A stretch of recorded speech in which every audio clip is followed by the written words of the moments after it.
Je vous propose qu'on commence. Hop.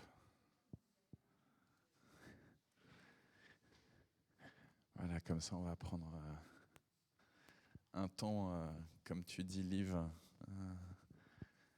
un temps pour que nos écloperies puissent être mises entre les mains du Seigneur. Dimanche était Pâques, et dans la tradition chrétienne, tu veux un casque? Je vais te donner un casque. Je vais te le chercher. Et dans la tradition chrétienne, quand on se salue à Pâques, on dit les acclamations pascales. Et du coup, je pense que par rapport à nos écloperies, on a besoin de réentendre que le Seigneur, il est vivant. Alors, frères et sœurs, Christ est ressuscité. Il est vraiment ressuscité. Christ est ressuscité. Il est vraiment ressuscité. Christ est ressuscité. Il est vraiment ressuscité. On a besoin de l'entendre comme ça de manière forte, le réentendre, parce que dans notre quotidien, dans tout ce qui est compliqué à supporter, il n'y a que le Christ vivant qui peut venir nous sortir des situations qui sont si difficiles. Il n'y a que le Christ vivant, ressuscité. Il n'y a que le Christ glorieux. Il n'y a que le Christ qui est passé par la sombre vallée de la mort et qui en est sorti plus que vainqueur, qui peut venir nous sortir de nos angoisses, qui peut venir nous sortir de nos maladies, qui peut venir nous sortir de là où on a mal dans les articulations. Donc il n'y a que lui et lui seul, à lui tous les honneurs, à lui toute la gloire. Seigneur, nous te bénissons de cette résurrection. Nous te bénissons parce que le samedi saint et déjà le vendredi soir, le jour du Shabbat, les disciples sont partis après avoir laissé ton fils, leur maître. Ils sont partis à volo et ils ont imaginé que tout était foutu. Mais toi, Seigneur, dans les moments de ténèbres, dans les moments où plus rien ne va, dans les moments où on se dit tout est foutu, c'est mort, il y a plus rien à faire dans telle situation, on est dans une impasse, on est dans une voie sans issue, et toi, tu viens et tu roules la pierre. Tu roules la pierre pour ton fils et tu viens rouler avec ton fils les pierres qui encombrent nos vies. Tu viens nous proclamer qu'une autre vie est possible, qu'une autre saison de vie est possible. Tu viens nous proclamer que la mort, elle n'a pas le dernier mot. Que la maladie, que la ténèbre, que la violence, elle n'a pas le dernier mot dans nos existences. Que les conflits, que les moments de rupture avec ceux que tu nous as mis autour de nous, Seigneur, c'est pas la fin. Et que une espérance est possible, une espérance en toi, par toi, avec toi. Alors Seigneur, oui, à toi tous les honneurs, vraiment tous les honneurs, à toi toute la gloire. Nous nous remettons entre tes mains pour ce temps de célébration du jeudi matin. Nous te remettons tout ce qui nous fatigue, ce qui nous charge mentalement, psychologiquement, tout ce qui nous fatigue physiquement. Nous voulons proclamer aussi avec l'Esprit que tu es Seigneur, que tu es Seigneur, que tu étais Seigneur et que tu seras Seigneur d'une éternité à l'autre éternité, et que personne ne peut détrôner ton Fils, que personne ne peut détrôner l'Esprit Saint, que personne ne peut te détrôner, toi, Père. Tu es Seigneur. Béni sois-tu pour l'impact que tu peux avoir dans nos existences, béni sois-tu pour l'impact que tu peux avoir dans ce monde, dans ta création. Ce monde t'appartient. Les humains qui sont sur cette terre t'appartiennent, Seigneur. Nous voulons le redire, le réaffirmer. Les animaux qui sont sur cette terre t'appartiennent. Tout t'appartient, Seigneur. Béni sois-tu. Amen. Aujourd'hui, on a un long psaume à lire et on a le dernier chapitre de l'Évangile selon Luc, le chapitre 24, qui est aussi un peu long. Donc je vous avoue que ce matin, je me suis dit non, quand même, le psaume, je vais découper des parties.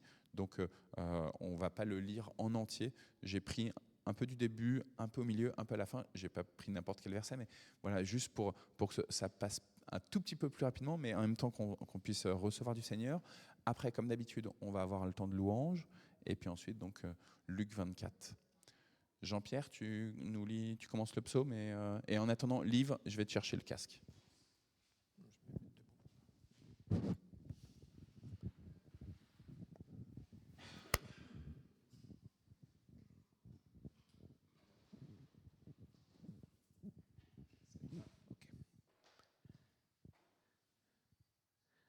Ah non, 1 à 7, 22, d'accord. Du répertoire du chef de chorale, psaume de David, chant. Que Dieu intervienne, que ses ennemis se dispersent, que ses adversaires s'enfuient devant lui. Comme une fumée se dissipe, comme la cire fond au feu, que les méchants disparaissent devant Dieu. Non, j'ai déjà dit. Mais que les justes débordent de joie, qu'ils éclatent d'allégresse devant lui. Chantez en l'honneur de Dieu, célébrez son nom pour l'accueillir, lui qui chevauche les nuages. Le Seigneur, voilà son nom. Soyez en fête devant lui. Dans la demeure qui lui appartient, Dieu est un père pour les orphelins, un justicier qui défend les veuves. Il donne une famille aux personnes isolées et aux prisonniers la joie de la liberté. Seuls les rebelles restent sur une terre brûlée. Béni soit le Seigneur jour après jour. Il nous prend en charge, lui le Dieu de notre salut. Dieu est pour nous un Dieu qui sauve. Lui, le Seigneur Dieu, dispose des moyens de nous faire échapper à la mort. Oui, c'est sûr, Dieu brisera le crâne de ses ennemis, la tête chevelue de ceux qui se rendent coupables. Dieu a vu ton cortège triomphal, ton cortège dans le lieu saint, mon Dieu, mon roi.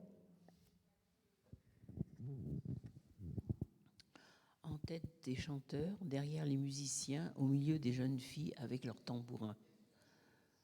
Bénissez Dieu dans les assemblées, remerciez le Seigneur, vous qui avez vos racines en Israël. En premier vient Benjamin, la plus petite des tribus, ensuite les chefs de Juda en habits richement brodés, puis les chefs de Zabulon et ceux de Nathalie. Mon Dieu, donne un ordre à la mesure de ta force divine qui a tant fait pour nous. Celui qui chevauche au plus haut des cieux, éternel, le voici, qui fait gronder sa forte voix. Proclamez que la force aide à Dieu, que sa majesté domine Israël et que sa force à la hauteur des nuages. Dieu, tu te révèles redoutable depuis ton sanctuaire. C'est le Dieu d'Israël qui donne à son peuple la force et le pouvoir. Béni soit Dieu.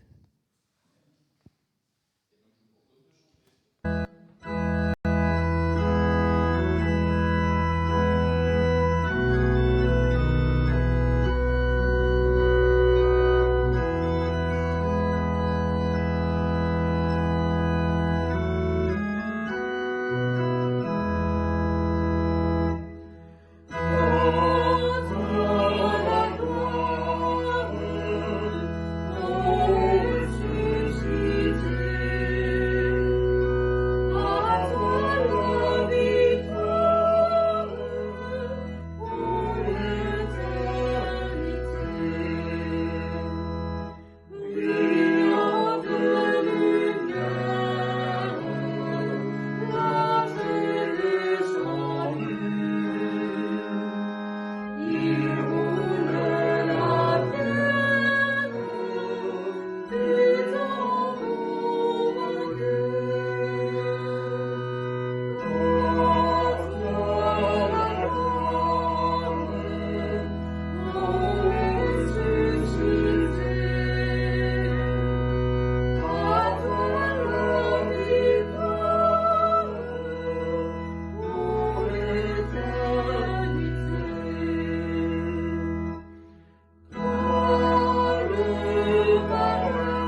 la mer se déchaîne, si le vent souffle fort, si la barque t'entraîne, n'aie pas peur de la mort.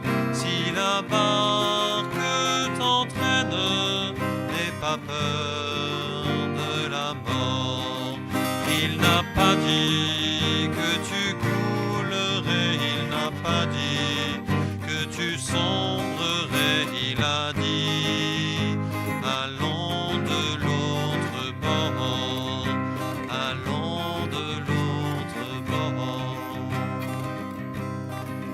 Si ton cœur est en peine, si ton corps est souffrant, crois en Jésus, il t'aime, il te donne sa paix.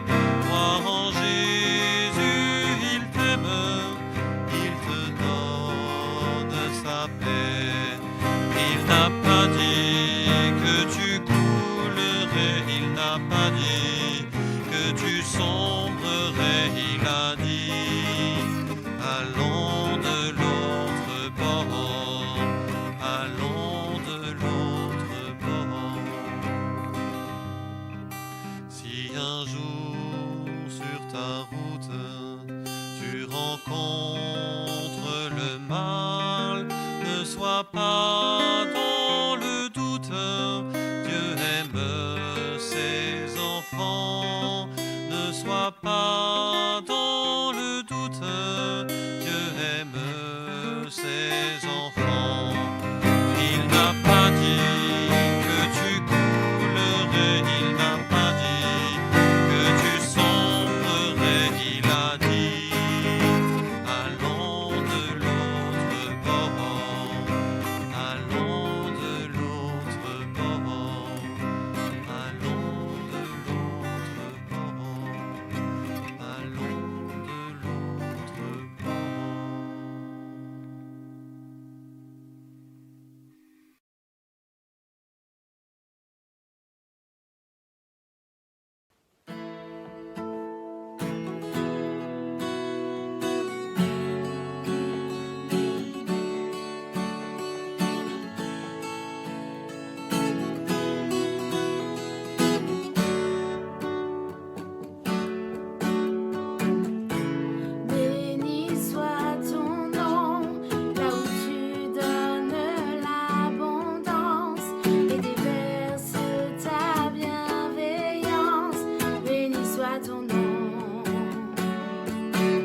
quand ma vie traverse un désert, quand je marche en terre inconnue, béni soit ton nom.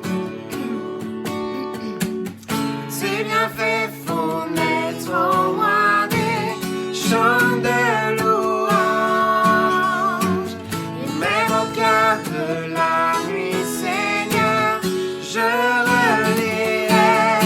Béni soit le nom du Seigneur, béni soit ton nom. Béni soit le nom du Seigneur, béni soit ton nom glorieux.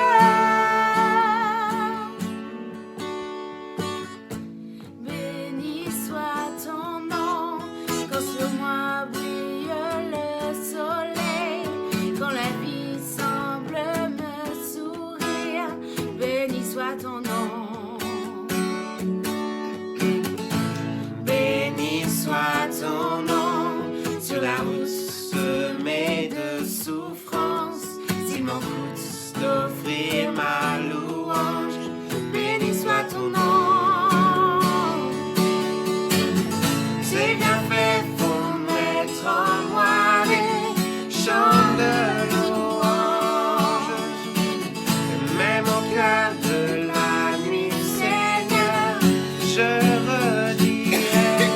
Béni soit le nom du Seigneur, béni soit ton nom.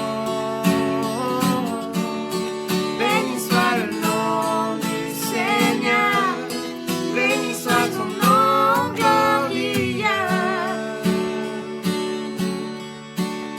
Tu donnes et tu reprends, Tu donnes et tu reprends.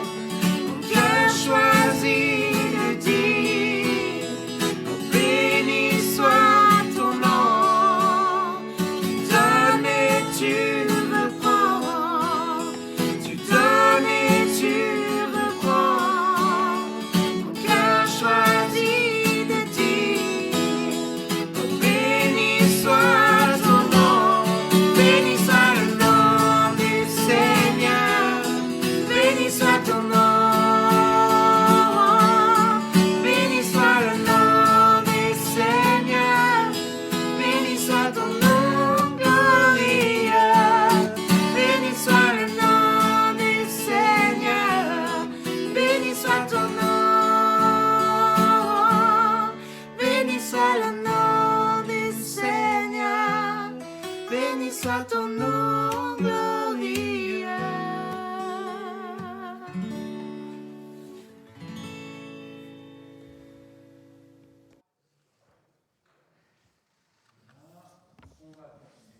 Nos lectures, donc cette fois-ci Luc chapitre 24. Alain, c'est toi qui as le micro. Je te laisse nous lire les 10 premiers versets. D'accord. Mais le premier jour de la semaine, très tôt le matin, ils prirent les aromates qu'elles avaient préparés et se rendirent au tombeau. Là, elles trouvèrent la pierre roulée à côté du tombeau. Elles entrèrent et découvrirent que le corps du Seigneur Yeshua ne s'y trouvait plus.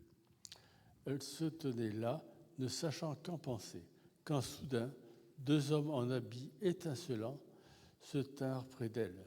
Saisies de frayeur, elles s'inclinèrent, le visage baissé vers le sol. Les 2 hommes leur dirent : « Pourquoi cherchez-vous le vivant parmi les morts ? Il n'est pas ici. Il a été relevé de la mort. Souvenez-vous de quelle manière il vous a parlé quand il était encore dans la Galile.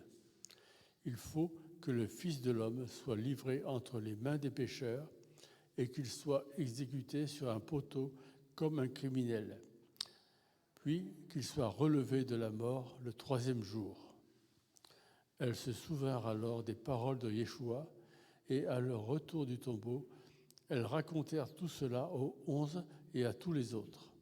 Les femmes qui rapportaient ces choses aux émissaires étaient Myriam de Magdala, Yohanan, Myriam, la mère de Jacob, et les autres femmes qui étaient avec elle. Mais les émissaires ne les crurent pas. Ils pensaient même que ce qu'elle racontait était complètement absurde. Cependant, Képha se leva et courut au tombeau. Se baissant, il ne vit que les linges. Il en revint chez lui, se demandant ce qui avait pu arriver.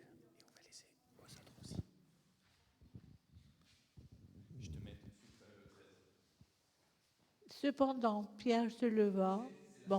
Ce même jour, 2 disciples se rendirent à un village appelé Emmaüs, qui se trouvait à environ 2 heures de marche de Jérusalem. Ils parlaient de tout ce qui s'était passé. Pendant qu'ils parlaient et discutaient, Jésus lui-même s'approche et fit route avec eux. Ils le voyaient, mais quelque chose les empêchait de le reconnaître. Jésus leur demanda, « De quoi discutez-vous en marchant ?» Ils s'arrêtèrent, tout attristés. L'un d'eux, appelé Cléophas, lui dit, « Es-tu le seul habitant de Jérusalem qui ne sache pas ce qui s'est passé ces derniers jours ?» « Quoi donc ?» leur demande-t-il. Ils lui répondirent, « Ce qui est arrivé à Jésus de Nazareth, c'est un prophète puissant. Il a montré par ses actes et par ses paroles devant Dieu et devant tout le peuple. Les chefs de nos prêtres et nos dirigeants l'ont livré pour le faire condamner à mort et l'ont crucifié.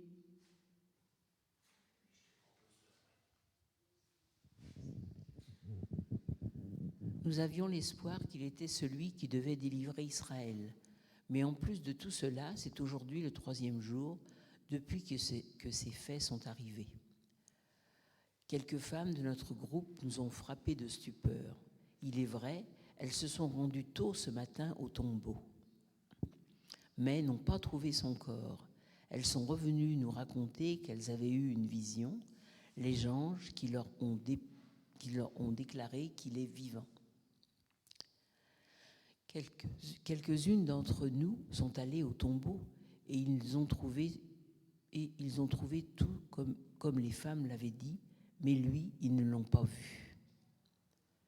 Alors Jésus leur dit, « Gens sans intelligence, que vous êtes lents à croire tout ce qu'ont annoncé les prophètes.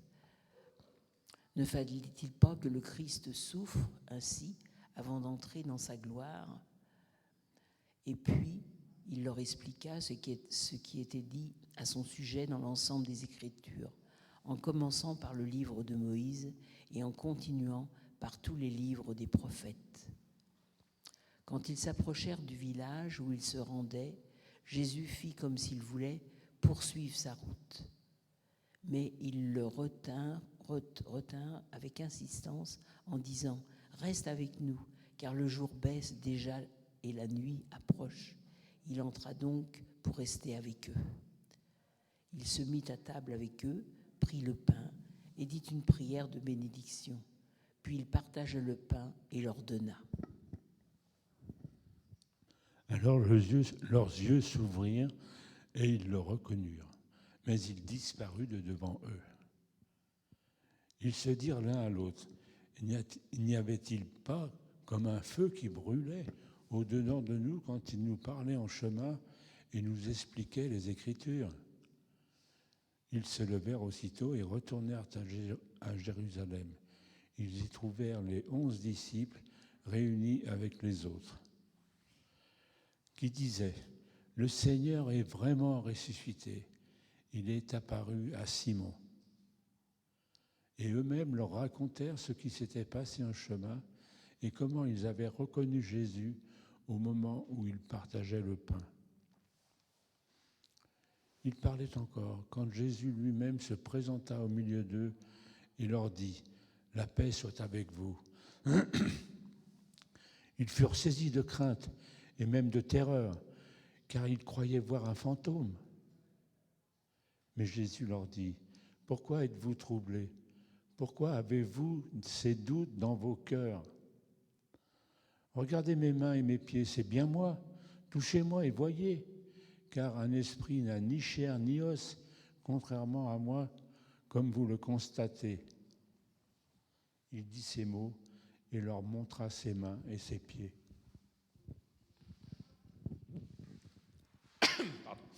Comme ils n'arrivaient pas encore à croire tellement ils étaient remplis de joie et d'étonnement, il leur demanda « Avez-vous ici quelque chose à manger ?» Ils lui donnèrent un morceau de poisson grillé. Il le prit et le mangea devant eux. Puis il leur dit « Quand j'étais encore avec vous, voici ce que je vous ai déclaré.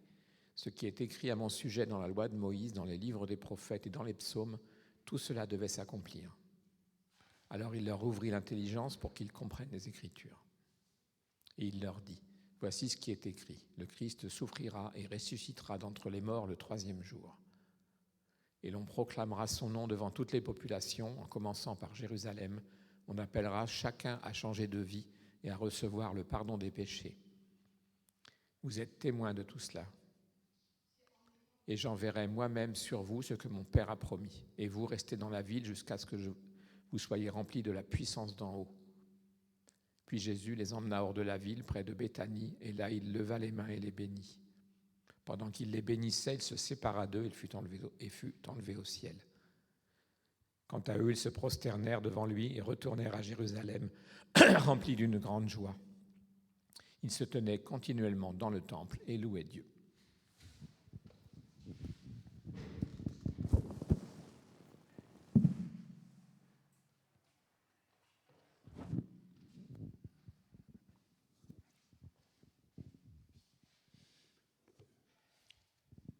Il s'en passe des choses ce jour du dimanche de Pâques. Je ne sais pas si vous, ça vous a frappé, mais tout semble se passer le même jour. Il y a les femmes qui arrivent au tombeau le matin, de bonne heure. Alors du coup, est-ce que c'est encore le matin ? Est-ce qu'il fait déjà un peu jour ? Est-ce que c'est encore la nuit ? Et donc on est juste avant, on a fait l'aube pascale la semaine dernière, justement, où on a commencé ici sur le terrain. Il faisait encore tout nuit, du coup, avec le changement d'heure, à 7h du matin, il faisait encore tout nuit. Et on est là au tout prémices de la journée. Et les femmes se rendent au tombeau, elles ont l'apparition d'un seul coup de 2 anges. Il y a quelque chose d'assez troublant. Elles rentrent dans le tombeau, elles ne savent pas trop ce qui se passe, elles voient qu'il n'y a rien d'un seul coup, et paf, les 2 anges leur apparaissent. Et les 2 anges disent, il faut que vous alliez annoncer. Et donc on les voit, elles courent. Elles vont prévenir les disciples. Pierre va au tombeau. Pierre arrive au tombeau, il voit que les linges, il n'y a rien d'autre.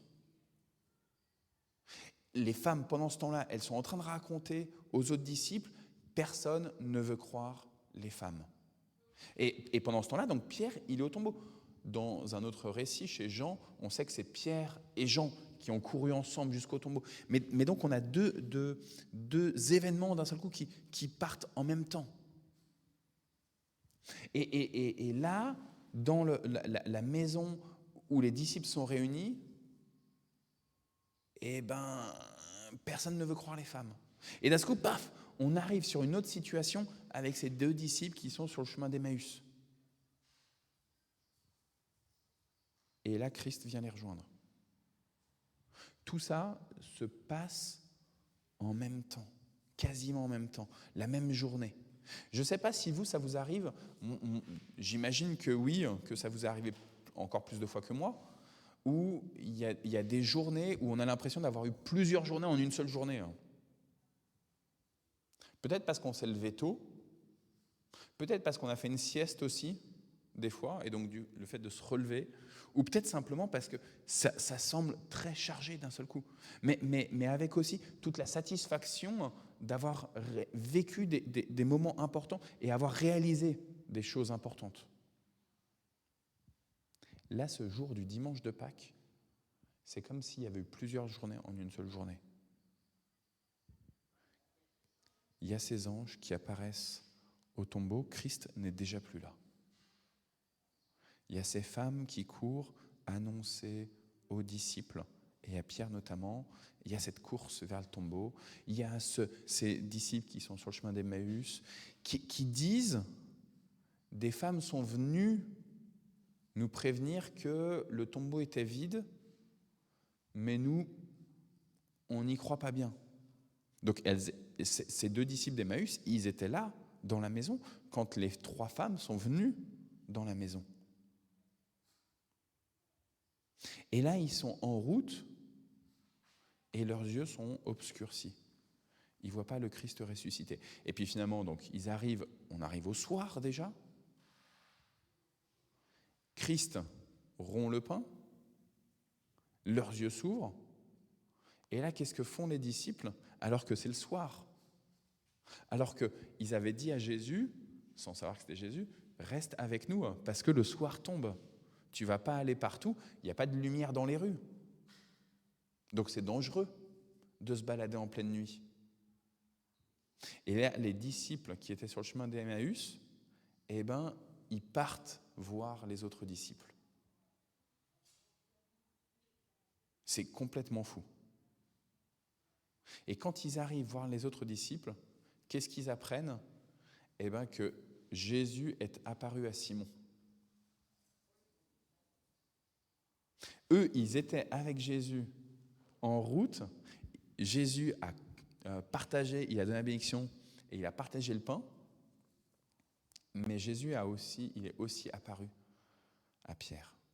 Alors, est-ce que toutes les choses se font pile poil en même temps ou est-ce qu'il y a un petit décalage de quelques minutes et juste Jésus ressuscité, vraiment ressuscité, qui va dire « je ne suis pas un fantôme, j'ai un corps, regardez ce pain après, il va le partager, il va le manger, donc je ne suis pas un fantôme, j'ai un vrai corps et je suis capable de me nourrir ».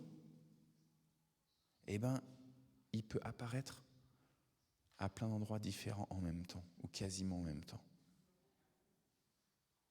Et pourtant, et c'est pour ça qu'il va demander à ce qu'on amène du poisson et qu'il va manger, leurs yeux sont encore obscurcis même aux disciples. Pourtant, quand Jésus va voir les disciples, qu'il apparaît à la fin là, du texte, je ne sais plus si c'était Michel ou toi, Jean-Pierre, qui lisait à partir de verset 40 ou du verset 30, mais quand Jésus réapparaît aux disciples et qu'il leur dit « la paix soit avec vous », parmi les gens qui sont là, forcément qu'il y a eu les femmes, forcément qu'il y a Pierre qui a vu Jésus.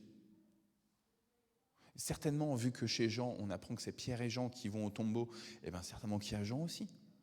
Certainement qu'il y a les disciples d'Emmaüs qui sont là.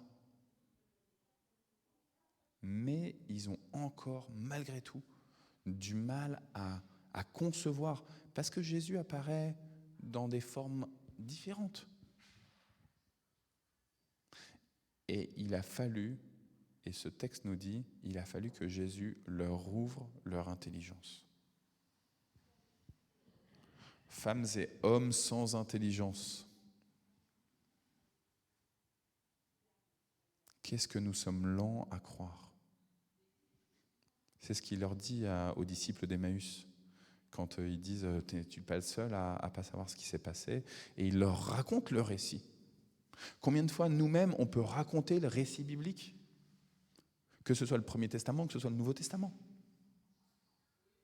Et où pourtant, malgré tout, nous sommes, avec toute la culture biblique qu'on peut avoir,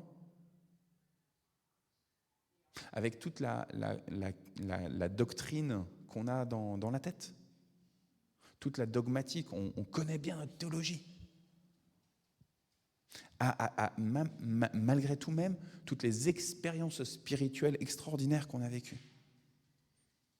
Et où pourtant Christ, le ressuscité, vient nous dire, nous interpeller et dit « Alain, homme sans intelligence.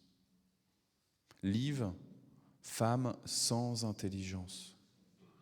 Françoise, femme sans intelligence. Michel, homme sans intelligence. Jean-Pierre, homme sans intelligence. Arnaud, homme sans vraiment intelligence. » Et je pense même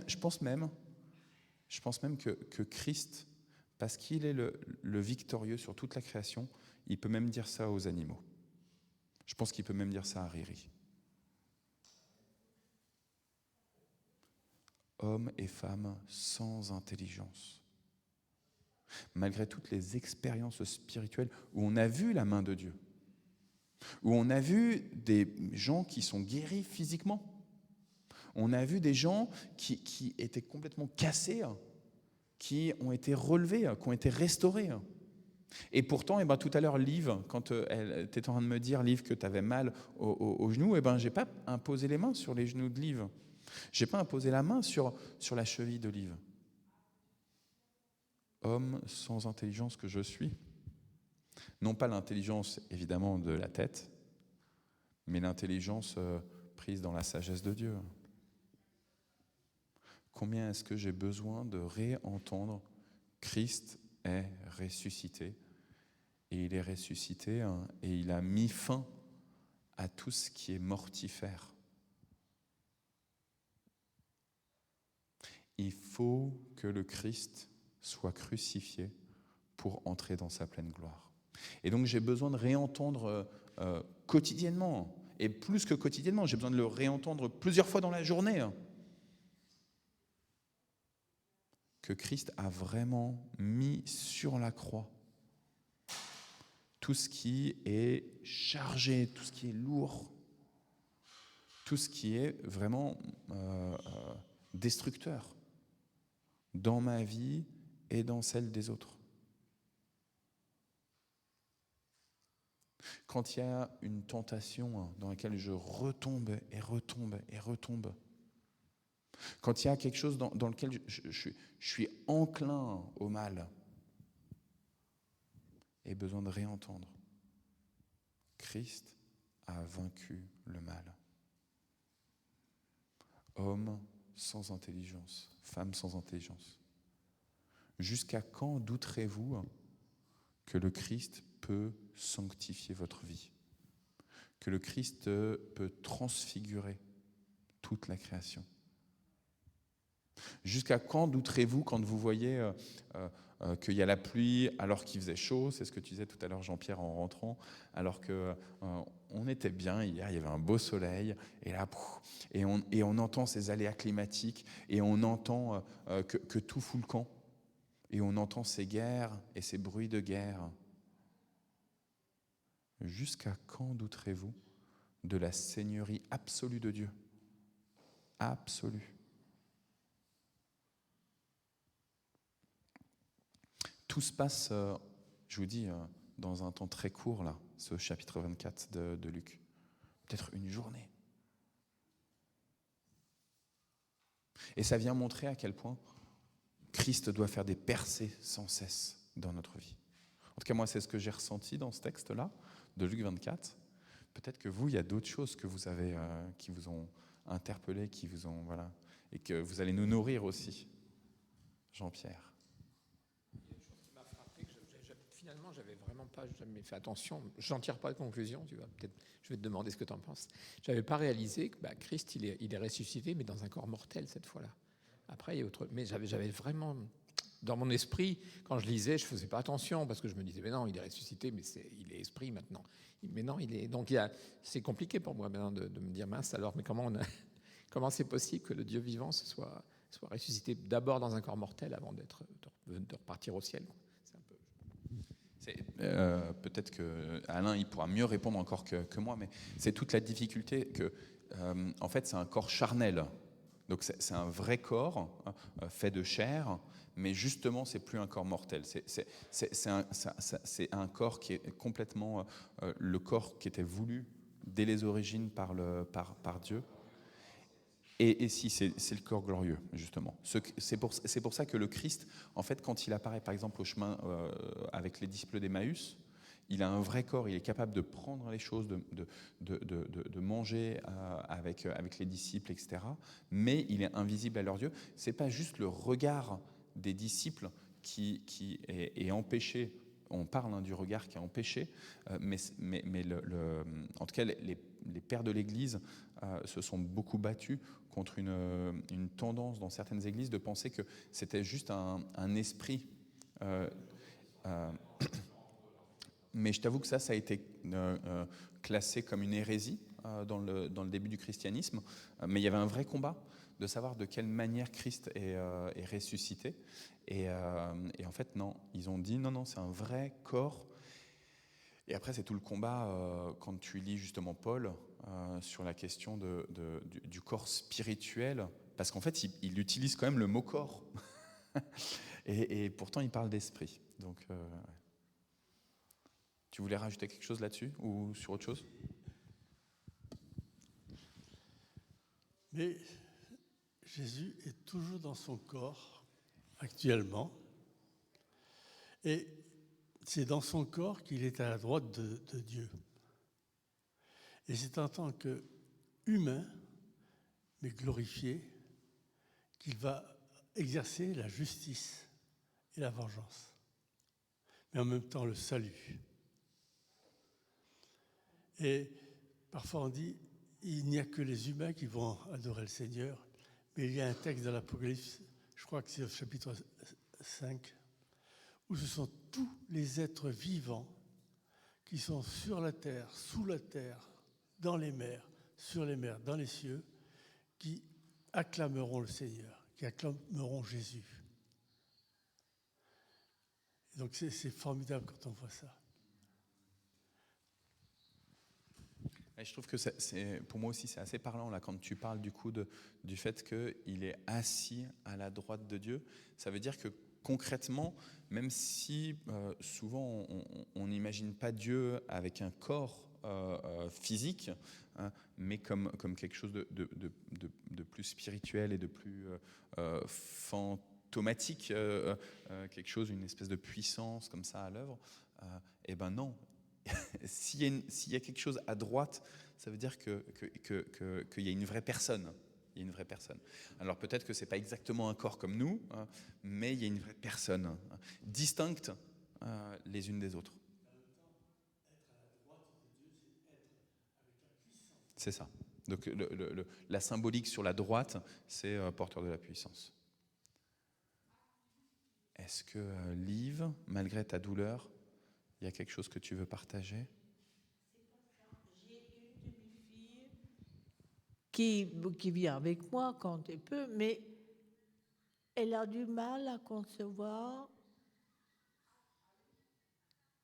de revenir de la mort. Ça lui pose un vrai problème. C'est-à-dire qu'elle pense que la mort, c'est une fin et point final. On ne peut pas en revenir. Pour elle, c'est... J'ai jamais essayé de lui expliquer, puisque c'est la foi qui nous dit ça. Et alors chez Matthieu, dans l'Évangile selon Matthieu, il y a quelque chose qui est très intéressant sur le fait que quand Christ meurt sur la croix, à 3h de l'après-midi, il y a la ténèbre, d'un seul coup il fait nuit, il y a le voile qui se déchire dans le temple, et il y a des morts qui commencent déjà à sortir des tombes. Il y a des morts qui sortent des tombes et qui sont comme des zombies, hein, qui rentrent dans la ville de Jérusalem. Et ça, c'est intéressant chez Matthieu, parce que Matthieu, lui, il vient du judaïsme. Il est très au fait qu'au sein du judaïsme, il y a des conflits d'interprétation sur ce qui se passe à la mort, et notamment le grand débat entre, d'un côté, ceux qui étaient au temple, qui faisaient tous les rites, et ceux qui étaient plutôt à lire la Bible, et ceux qui étaient au temple qui disaient « une fois qu'on est mort, point final. On est mort, point, il n'y a plus rien ». Et ceux qui étaient plutôt à lire le texte biblique et qui disaient « non, il y a une résurrection des morts, il y aura un temps où la justice de Dieu va être prononcée et une fois pour toutes, et après on est en résurrection avec Dieu. » Mais du coup, il y a un vrai combat, tu vois, au sein du judaïsme même, et on le retrouve encore aujourd'hui. Donc, ouais. Et c'est différent, la résurrection, de la réincarnation, au sens que la réincarnation dans les religions orientales, eh ben, il y a quelque chose qui reste de toi, qui se retrouve dans un corps en fonction des mérites que tu as faits. Et donc, du coup, tu vas subir comme ça ce cycle-là de réincarnation jusqu'à ce que tu aies atteint dans ton être vivant, que tu aies atteint la perfection. Et à ce moment-là, une fois que tu as atteint la perfection, tu peux être complètement sorti de ce cycle de réincarnation et tu rejoins l'absolu dans la pensée des hindouistes ou des bouddhistes. Il y a cette espèce de divinité. Ouais, alors ça, on appelle ça le nirvana, le fait de sortir du cycle de réincarnation. Mais du coup, en christianisme, on considère que d'abord, il n'y a pas une âme avant ton incarnation. Ton âme, elle est créée en même temps que ton corps. Donc il n'y a pas quelque chose Il y a un dessin animé, par exemple, de Disney qui est sorti il y a 2 ans, je pense, qui s'appelle Soul, où les âmes, elles sont dans l'absolu, et il y en a une qui ne veut pas aller dans un corps d'humain. Et donc, finalement, là-haut, ils se battent et disent si toutes les âmes, elles doivent aller dans un corps humain, et puis une fois qu'elles sont mortes, hop, elles remontent, et puis après elles retombent dans un nouveau corps, etc. Ça, c'est pas du tout la pensée chrétienne. Notre âme, elle est créée avec notre corps. Elles sont faites pour être non séparées, pour être un avec notre esprit, avec l'esprit de Dieu, avec le souffle de Dieu. Et puis une fois qu'on est mort, il y a une résurrection pour le grand jugement, et c'est tout, quoi. Ça, c'est la pensée chrétienne. Et du coup, on ne va pas s'enorgueillir de pouvoir trouver à être un meilleur chrétien, quoi.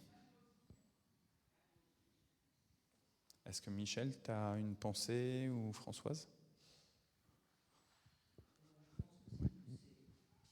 C'est un peu vraiment, enfin, ce que les premiers disciples ont vécu et autres, c'est un peu, enfin, pour le chrétien maintenant, c'est toujours pareil. C'est ça qui est difficile, parce qu'on voudrait, voilà, même malgré, on voudrait voir comment enfin, c'est vraiment la foi, quoi. Il faut quelque chose de miraculeux pour arriver à croire ça, parce que quand on parle à nos compatriotes, à des gens, on va dire oui, voilà, comme sa fille, bah oui, mais non, on est mort. C'est ce que voilà, tant qu'on réalise pas, quoi. C'est vraiment, je pense que le Seigneur vient parler à ses disciples, et eux-mêmes qui ont vécu, qui leur a parlé pendant tout ce temps avec eux, comprenaient pas encore que voilà, tout ce qu'il leur disait, c'est arrivé, quoi. Il a fallu qu'il fasse voir les clous, qu'ils soient là, qu'il les touche, qu'ils mangent, et qu'il leur continue à leur parler pour qu'ils acceptent, quoi. On voit que finalement c'est pas facile, c'est pas si évident que ça, c'est une lutte un petit peu de.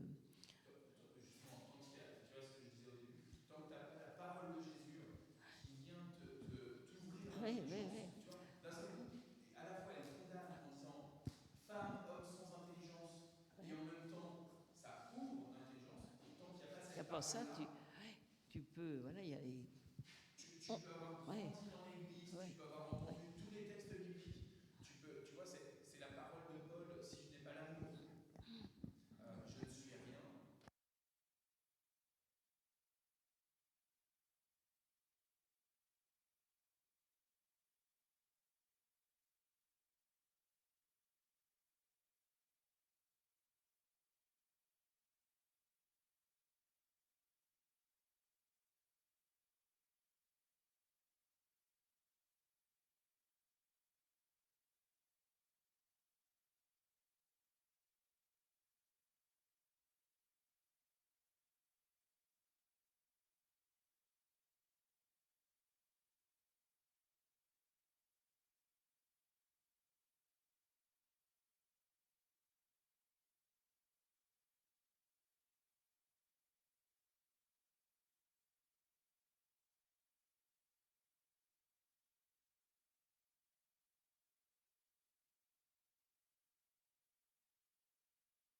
J'avais pas grand-chose à dire, alors ça tombait bien. Non, bien sûr, c'est un passage qu'on connaît. Hein, on le connaît tellement bien.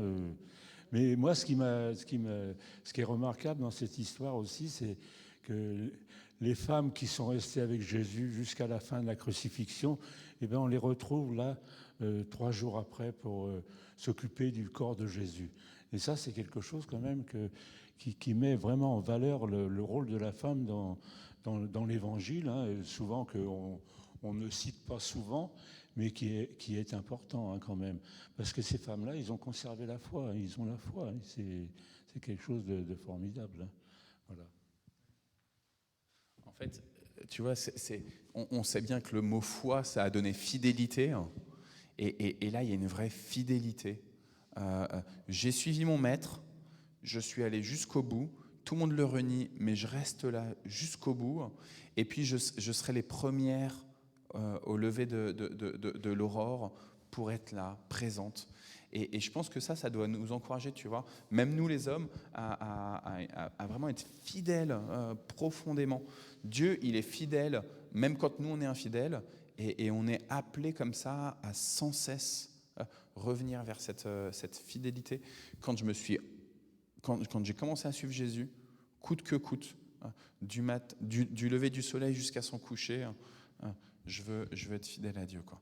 Et du coup, je demande pardon à Dieu quand il y a des engagements que j'ai pris et que je n'ai pas respectés, quand il y a un engagement, que ce soit en termes d'activité, hein, mais des fois, elles nous trompent, les activités, parce qu'on rentre dans un système d'œuvres, bonnes œuvres, machin, et de jugement sur les autres, mais aussi quand c'est sur le fait d'avoir le caractère qui soit travaillé par le Seigneur, et ben Dieu, il veut être fidèle, et je dois rester fidèle aussi à ça. Seigneur, je veux être de l'argile entre tes mains. Ouais. Pardon. Dimanche, du fait de notre confinement un peu spécial, on a écouté le culte à la télé, et c'était dans une église luthérienne et la femme pasteur, elle a dit quelque chose d'intéressant, c'est qu'elle a dit la pierre a été roulée, c'est vrai, mais elle a été roulée surtout pour que les femmes y rentrent dans le tombeau, pour constater que Jésus n'était plus là. C'est ça. En fait, parce que Christ, il pourrait sortir du tombeau, qu'il y ait la pierre ou pas la pierre roulée. Hein. Ouais. Ok. Il est déjà 55. Je vous propose de prendre le temps de prière. Merci Alain pour ta fidélité justement dans l'impression du fil rouge. Irak, les défis d'un chrétien pendant le Ramadan. Pendant le Ramadan, les chrétiens irakiens sont face à un véritable défi. Les convertis qui risquent d'être découverts ont particulièrement besoin de nos prières. En cette fin de Ramadan, Ahmed doit se montrer très vigilant. La famille de ce chrétien d'arrière-plan musulman ignore qu'il a abandonné l'islam et ses rites pour suivre Jésus. Manger ou boire, un défi. Depuis que je crois en Christ, je ne jeûne plus pendant le Ramadan. Il précise, mes proches font pression sur moi et m'interrogent d'un ton accusateur, pourquoi manges-tu ? Alors pour éviter les conflits, Ahmed doit rejoindre ses amis chrétiens pour manger chez eux, ou bien sortir avec eux, ce qui constitue un autre défi. Il explique, nous sommes épiés par tous ceux qui nous entourent. Si nous sommes fatigués, assoiffés, que nous buvons, ils nous regardent avec mépris, comme si nous avions commis une faute très grave. Et si nous mangeons en public, nous prenons le risque d'être envoyés en prison. Ahmed est confronté à un autre défi, la prière. Pendant le Ramadan, ses proches lui posent souvent la question « Pourquoi ne pries-tu pas ?» Ahmed doit répondre à chaque fois « Je suis occupé, j'ai quelque chose à faire ». Il ne peut risquer de révéler qu'il est un disciple de Jésus. Comme Ahmed, de nombreux chrétiens d'arrière-plan musulmans doivent prendre 1001 précautions. Certains sous pression font semblant de participer au Ramadan. Car si leurs proches apprennent qu'ils sont devenus chrétiens, ils risquent de les chasser de chez eux et de les renier, ou bien pire encore. En les soutenant dans l'intercession, aidons les chrétiens irakiens à rester sages mais fermes dans leurs convictions. Et puis, il nous précise encore une information, parce qu'on avait parlé d'un pasteur algérien qui était de l'église protestante d'Algérie, qui allait avoir son procès. Et donc là, il nous précise que le procès a été reporté au 23 avril. Voilà. Aujourd'hui, on a la sœur Nicole Berger, hein, qui est dans le groupe de prière, qui vient plus au groupe de prière parce qu'elle fait des dialyses 3 fois par semaine, mais qui est dans ce réseau du groupe de prière du mardi et qui nous a mis un message parce qu'elle est opérée aujourd'hui de la main. Donc elle enchaîne beaucoup, hein. Elle avait mangé des champignons il y a 2 ans, ça a complètement pourri ses reins, du coup maintenant elle est sous dialyse. Ensuite là, elle a enchaîné où ils ont imaginé qu'elle avait un cancer et donc elle est sous suspicion de cancer, donc ça semble plutôt bien parti, mais voilà, il y a quand même des choses qui sont très déréglées dans son corps, hein. Et là, c'est la main maintenant, c'est de l'arthrose, hein, si j'ai bien compris. Mais voilà, on sent que tout son corps est complètement attaqué, affaibli. Donc voilà, la sœur Nicole. Est-ce qu'il y a des personnes, des sujets? Je pense que tout à l'heure, je vous montre la petite vidéo que Anta elle a faite pour nous saluer. Mais donc, je pense qu'on peut prier pour les frères et les sœurs qui sont à l'étranger. Donc, Anta, on a Sandra qui, elle, part samedi, je crois, ou lundi. Elle part à Madagascar lundi, peut-être. Voilà.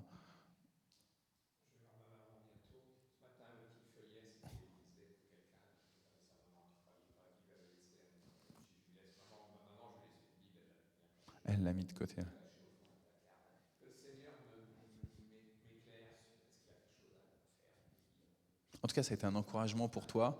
Ce matin, la méditation que tu as lue, de se dire, être fidèle aussi, justement, à... Ouais, c'est Riri, hein, t'inquiète. Et est-ce qu'il y a d'autres personnes encore auxquelles vous pensez? Je pense qu'il faut continuer de prier pour ta belle-sœur, pour Lydie.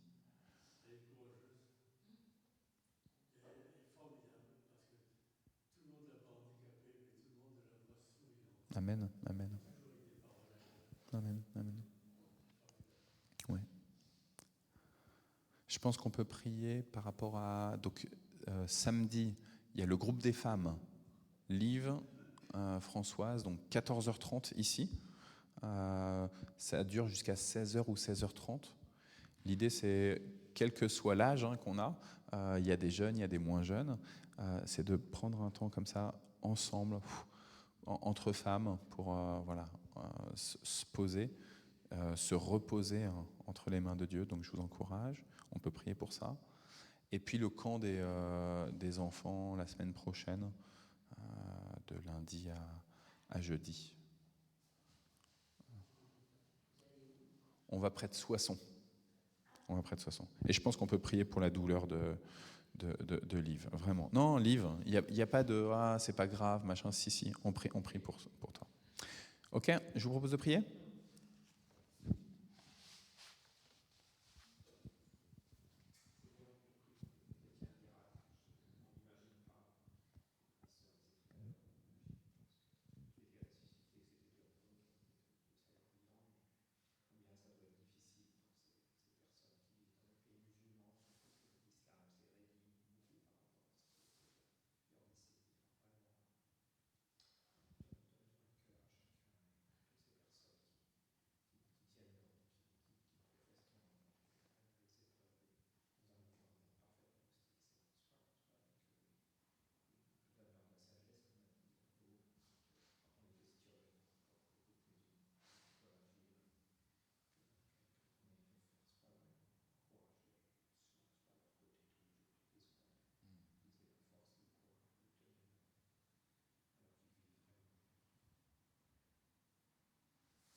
Seigneur, moi je te prie particulièrement pour notre sœur Liv, sur ses douleurs. Nous proclamons que tu es le vrai médecin, tu es au-dessus de tous les médecins, que tu es aussi celui qui a donné son corps à Liv.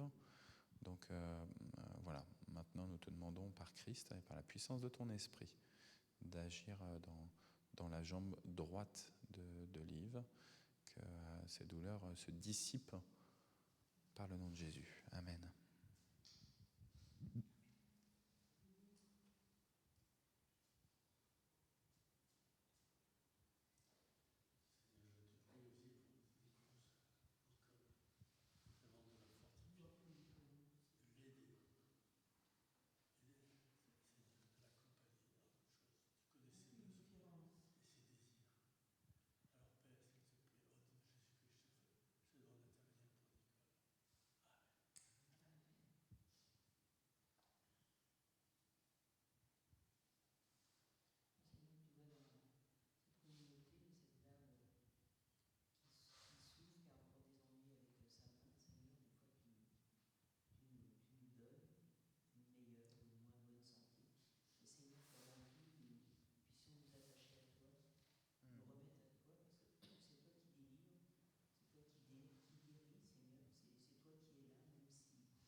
Nous l'avons vécu pour ta plus grande gloire. Et beaucoup de personnes ont téléphoné et se sont mis à penser fortement à toi, alors qu'ils t'ignoraient. Et tout cela est un bien, Seigneur. C'est notre seconde victoire après ta résurrection. Amen.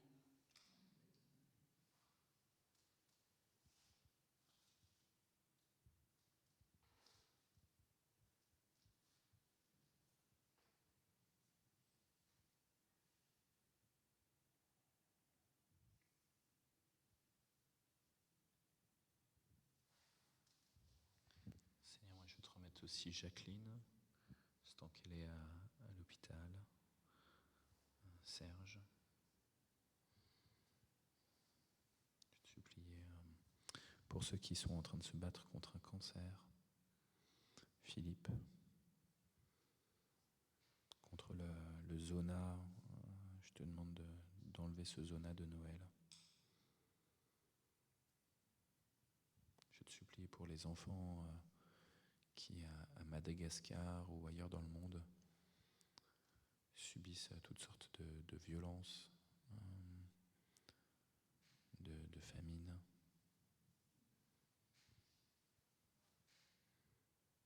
Tous ceux dont leur identité est mise à mal, notamment à cause d'adultes.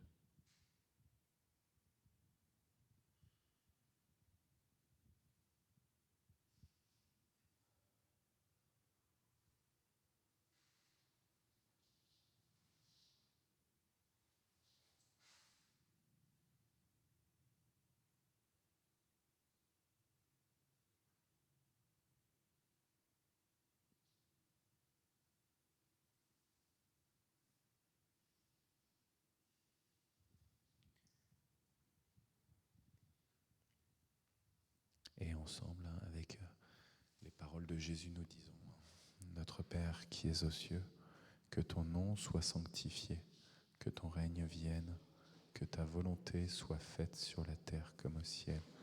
Donne-nous aujourd'hui notre pain de ce jour.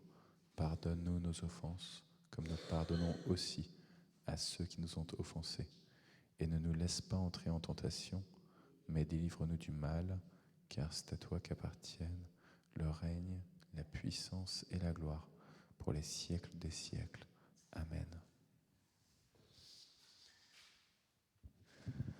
Mon Rédempteur vit, il y a marqué ici en anglais, pour que je le sache, mon Rédempteur vit, Job. Alors votre Rédempteur, il vit jusqu'à la fin de votre propre vie terrestre, et il vit au-delà de votre vie terrestre. Que cette parole, elle puisse vous fortifier et qu'elle puisse fortifier votre témoignage, notamment, Jean-Pierre, quand tu iras voir ta maman. Votre Rédempteur vit. Amen.